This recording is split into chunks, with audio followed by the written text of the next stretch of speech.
নবমীর দিন কিন্তু একটা আলাদাই আনন্দ নিয়ে আসে। সকাল থেকে সবাই সাজগোজে ব্যস্ত হয়ে পড়ি আমরা। আর দুপুর থেকে কিন্তু আমাদের প্যান্ডেল হপিংয়ের প্ল্যান হয়ে যায় কোন প্যান্ডেলটা কখন দেখব।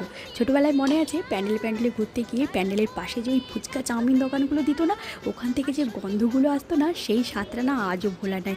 সেই গন্ধে যেন জিভে টান ধরতো।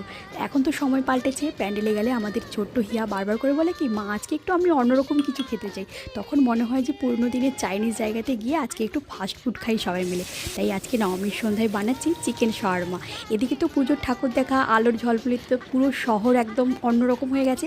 আর অন্যদিকে হাতে গরম গরম এই চিকেন শাওয়ারমা রোল। এখনকার বাচ্চাদের তো চিকেন দিয়ে যা কিছু বানিয়ে দেবে ওটাই ওদের ভীষণ প্রিয়। তাই আজকে নবমীর সন্ধ্যায় বানাচ্ছি চিকেন শাওয়ারমা রোল। আর দেখো, কখনো কখনো খাওয়ার কিন্তু পেট ভরায় না, অনেক কিন্তু এর সাথে অনেক কিছু স্মৃতিও জড়িয়ে থাকে। আচ্ছা, নবমীর দিন কিসের সাথে তোমরা কাটাচ্ছ অবশ্যই কিন্তু কমেন্ট করে জানো। আর আমরা কিন্তু নবমীর সন্ধ্যায় আজকে এই চিকেন শাওয়ারমা খেয়েই কাটিয়ে দিয়েছি।